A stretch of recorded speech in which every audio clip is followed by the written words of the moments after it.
अस्सलामुअलैकुम। Pakistan stock exchange course की 20th class में खुशामदीद। दोस्तों, अगर आप निशात मिल्स लिमिटेड की एनुअल रिपोर्ट में statement of profit and loss यानी इनकम स्टेटमेंट को देखें तो इसमें एक simple statement of profit and loss है, जिसको सेपरेट या stand alone statement of profit and loss भी कह सकते हैं, और एक consolidated statement of profit and loss है। तो इन दोनों में फ़र्क क्या है, आज मैं आपको इसी के बारे में बताऊंगा। तो चलिए वीडियो स्टार्ट करते हैं। दोस्तों, स्टॉक मार्केट में बेसिकली दो तरह की कंपनीज ऑपरेट कर रही होती हैं। एक कंपनी वो होती है जो सिर्फ अपना ही बिजनेस देखती है और करती है, यानी बाकी किसी और बिजनेस में उसकी इन्वॉल्वमेंट या इन्वेस्टमेंट वगैरह नहीं होती। और एक वो कंपनी होती है जिसने आगे से मजीद बिजनेसेस में भी इन्वेस्ट किया होता है। इसी वजह से स्टॉक मार्केट में चार टर्म्स यूज होती हैं: parent company, wholly owned subsidiary, subsidiary और एसोसिएट, जो मैं आपको एक एग्जाम्पल के जरिए समझाता हूँ। दोस्तों, फर्ज करें एक कंपनी है, कंपनी ए, जो कपड़ों का कारोबार करती है, और इस कंपनी के पास 200 करोड़ रुपए जमा हो गए हैं। और अब इस कंपनी के मालिक सोचते हैं कि इन्हें ये पैसे कहीं इन्वेस्ट करने चाहिए, यानी इन पैसों से कुछ और कंपनीज वगैरह खरीदनी चाहिए। अब इनको एक और कपड़ों की ही कंपनी पसंद आती है जिसका नाम है कंपनी बी, जिसकी मार्केट वैल्यू है 50 करोड़ रुपए। और ये उस कंपनी के तमाम शेयर्स खरीद के वो पूरी कंपनी खरीद लेते हैं। इसके बाद इनको एक आईटी कंपनी पसंद आती है, कंपनी सी, जिसकी मार्केट वैल्यू 100 करोड़ रुपए है। और ये 51 करोड़ रुपए के शेयर्स खरीद के उस कंपनी के 51% मालिक बन जाते हैं। अब इनको एक इलेक्ट्रॉनिक कंपनी भी पसंद आती है, कंपनी डी, जिसकी मार्केट वैल्यू 396 करोड़ रुपए है। और ये 99 करोड़ रुपए के शेयर्स खरीद के उस कंपनी के 25% मालिक बन जाते हैं। तो अब कंपनी ए के अंडर टोटल 3 कंपनीज आ चुकी हैं। एक कंपनी बी जो टेक्सटाइल कंपनी है, जिसको पूरा कंपनी ए ने खरीद लिया है।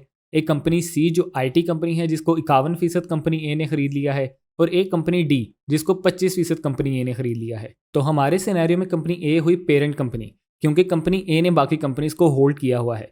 कंपनी बी हुई होली ओन्ड सब्सिडरी, कंपनी सी हुई सब्सिडरी, और कंपनी डी हुई एसोसिएट। अब ऐसा क्यों है? दोस्तों, फाइनेंस के लॉ में अगर कोई कंपनी किसी दूसरी कंपनी की मोर देन 50% की ओनर है तो वो उस पेरेंट कंपनी की सब्सिडरी कहलाती है। यानी हमारे केस में कंपनी सी कंपनी ए की सब्सिडरी है, क्योंकि कंपनी ए ने कंपनी सी को 51% खरीदा हुआ है। और अगर पेरेंट कंपनी ने किसी कंपनी को पूरा यानी 100% ही खरीद लिया है तो वो उस पेरेंट कंपनी की होली ओन्ड सब्सिडरी कहलाती है। जैसे हमारे केस में कंपनी ए ने कंपनी बी को पूरा खरीदा हुआ है, तो कंपनी बी कंपनी ए की होली ओन्ड सब्सिडरी है। और अगर पेरेंट कंपनी किसी दूसरी कंपनी की लेस देन 50% की ओनर है तो ये उस पेरेंट कंपनी की एसोसिएट कहलाएगी।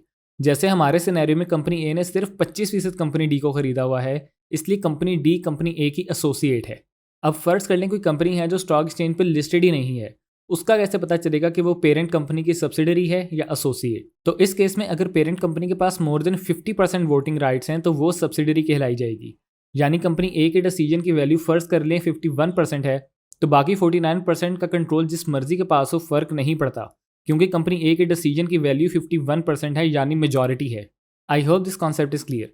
अगर आपको पहली दफ़ा में समझ नहीं आई तो कोई बात नहीं, वीडियो के इस पार्ट को बार बार देखें, आपको इंशाल्लाह ज़रूर समझ आ जाएगी। तो अब एक तो कंपनी ए का अपना टेक्सटाइल का बिजनेस है, यानी पाकिस्तान में बहुत से शहरों में इनके आउटलेट्स होंगे। मान लें पाकिस्तान में इस टेक्सटाइल कंपनी की 100 ब्रांचेस हैं। अब अगर हमने इस कंपनी के शेयर्स खरीदने हैं और ये कंपनी हमें 100 statement of profit and loss पकड़ा दे कि पाकिस्तान में मौजूद हर ब्रांच के statement of profit and loss आप खुद देख लें कि हम प्रॉफिट में जा रहे हैं या नहीं, तो हम तो पागल हो जाएंगे 100 स्टेटमेंट पढ़ते पढ़ते।